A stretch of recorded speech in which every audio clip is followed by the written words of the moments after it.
Hello friends, welcome my YouTube channel. I will try to complete this lesson in this video. So start the video. धर्म एवं यज्ञ के बारे में। आर्य लोग देवताओं को प्रसन्न करने के लिए प्रारंभ में स्तुति पाठ करते थे, बाद में यज्ञ करने लगे।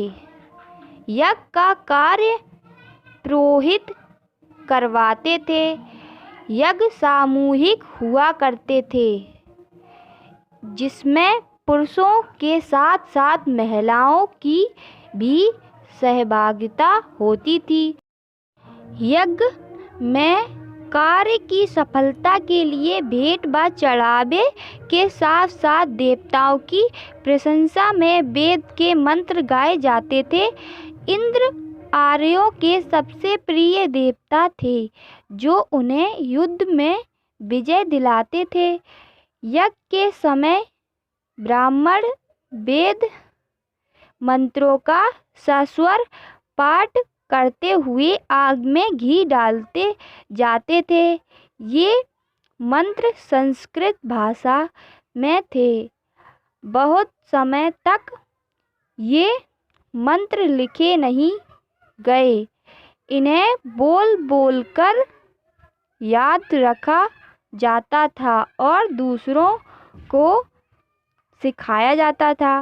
बाद में इन्हें लिख दिया गया। आज हम ऋग्वेद के मंत्रों को पढ़कर आर्यों के जीवन की कई बातों को जान सकते हैं। वैदिक कालीन समाज। वैदिक कालीन समाज का आधार परिवार था। परिवार का वरिष्ठ पुरुष सदस्य इसका मुखिया होता था, जिसको कुलप या गृहपति कहा जाता था।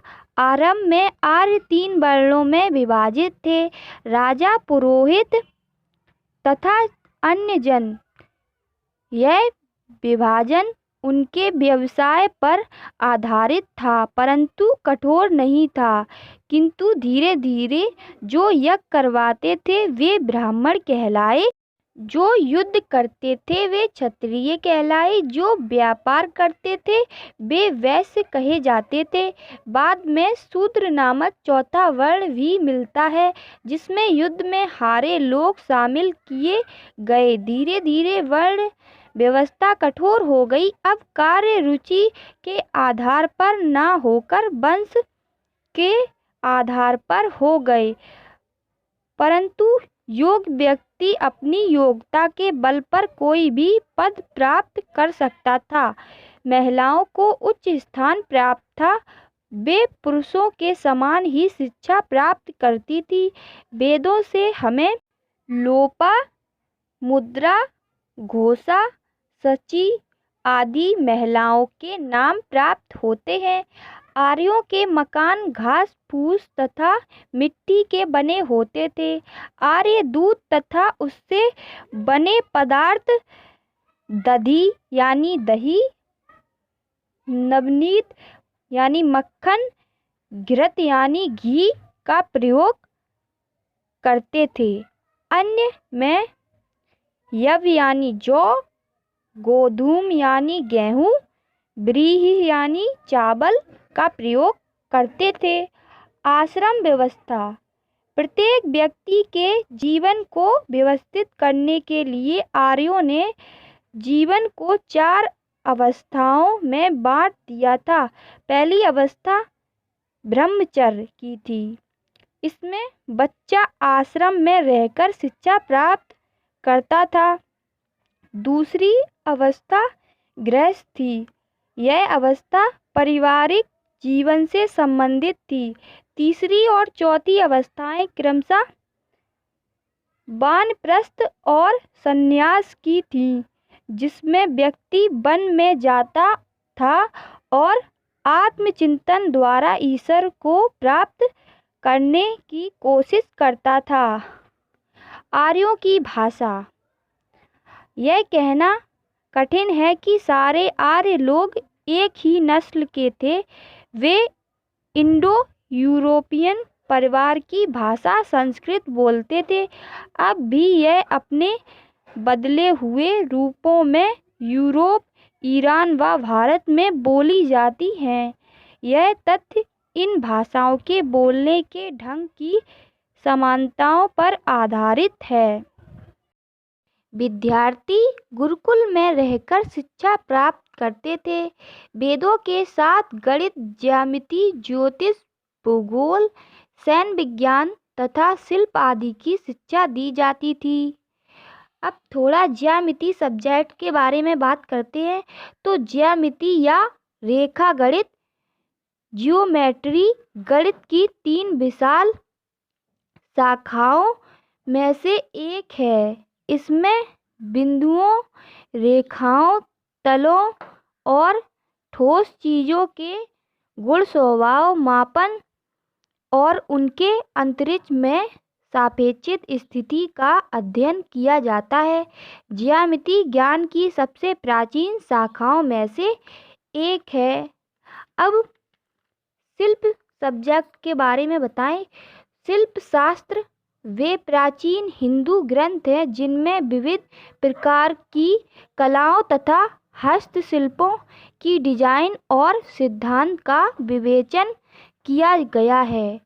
इस प्रकार की 64 कलाओं का उल्लेख मिलता है जिन्हें वाह कला कहते हैं। इनमें काष्ठकारी, स्थापत्य कला, आभूषण कला, नाट्य कला, संगीत, वैदिक नृत्य, काव्यशास्त्र आदि हैं।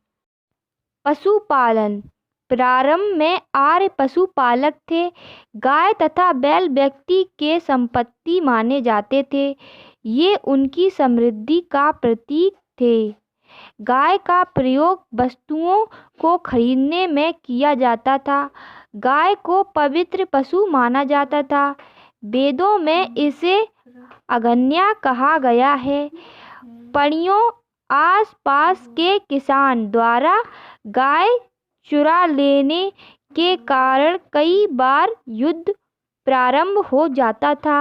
आर्य उन्हें दस्यु कहा करते थे। खेती का महत्व बढ़ा। जनसंख्या वृद्धि के कारण वे अपनी आवश्यकताओं की पूर्ति के लिए कृषि पर ध्यान देने लगे। आर्य अब गंगा यमुना के दोआब क्षेत्र में बसने लगे। इन्होंने जंगल काटकर कृषि योग्य भूमि बनाया। कृषि करने के लिए वे हल का प्रयोग करते थे। वे जौ के साथ गेहूं, धान, दाल आदि उगाने लगे। शिल्प। आर्य पशुओं से संबंधित व्यवसाय जैसे ऊन काटना, घोड़े से रथ जोतना, लकड़ी की वस्तुएं बनाना, मिट्टी के बर्तन, हस्तशिल्प, धातु कर्म का काम करते थे। धातु को अयस्क कहते थे। ऋग वैदिक काल में इन्हें तांबा कांसा का ज्ञान हुआ था। लोहे का ज्ञान उत्तर वैदिक काल में हुआ था। विज्ञान एवं प्रौद्योगिकी। आर्यों को सूर्य, चंद्रमा, पृथ्वी व नक्षत्रों की गतियों का ज्ञान था। वे ज्यामितीय आकृति से परिचित थे। ऋग वैदिक काल से उत्तर वैदिक काल में आए परिवर्तन। ऋग वैदिक काल जीवन गतिशील था। उत्तर वैदिक काल में जीवन स्थायी हो गया। जीवन गतिशील था मतलब आर्य लोग एक स्थान से दूसरे स्थान पर जाते रहते थे। और जब उत्तर वैदिक काल में जीवन स्थायी हो गया तब वो लोग उन्हें जहाँ उपजाऊ जमीन और चारा मिलता था वो वहीं स्थायी हो गए थे। तो उत्तर वैदिक काल में वो स्थायी हो गए थे। राजा का पद वंशानुगत नहीं था। मतलब ऋग वैदिक काल में राजा के पुत्र राजा नहीं बनते थे। इसमें बहुत से लोग मतलब एक तरीके से प्रतियोगिता होती थी, जो जीतता था वही राजा बनता था। और उत्तर वैदिक काल में राजा का पद वंशानुगत हो गया। मतलब राजा जो था उन्हीं के पुत्र राजा बनते थे। वर्ण व्यवस्था नहीं थी ऋग वैदिक काल में।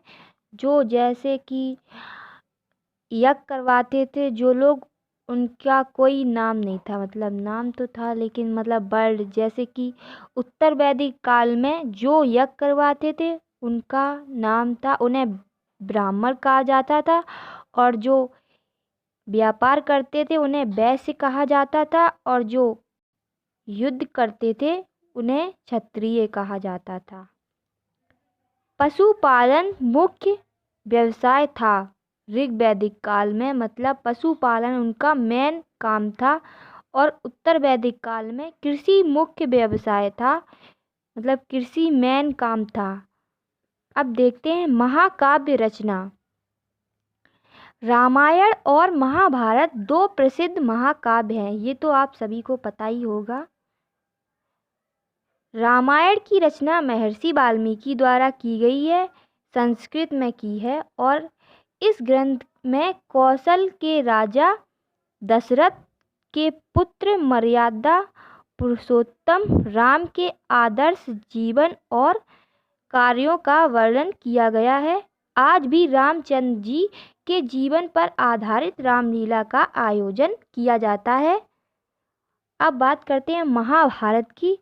तो महाभारत की रचना महर्षि वेद व्यास जी ने की है, और इस महाकाव्य में कुरु वंश के कौरवों तथा पांडु वंश के पांडवों की कथा मुख्य रूप से दी गई है।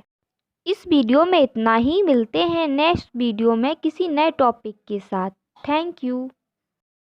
लोहे की खोज उत्तर वैदिक काल में हुई। वैदिक काल से पूर्व चित्रात्मक लिपि थी। अब ध्वनि के आधार पर अक्षरों का विकास होने लगा। अक्षरों को मिलाकर शब्द और शब्दों को मिलाकर वाक्य बनने लगे थे। ब्राह्मण ग्रंथ, इनकी रचना यज्ञ के विधान तथा क्रियाओं को समझने के लिए की गई। प्रत्येक वेद के अपने अपने ब्राह्मण ग्रंथ हैं। उपनिषद, इन्हें वेदांत भी कहा जाता है। इनकी संख्या 108 है। भारत का आदर्श वाक्य सत्यमेव जयते मुंडकोपनिषद से लिया गया है।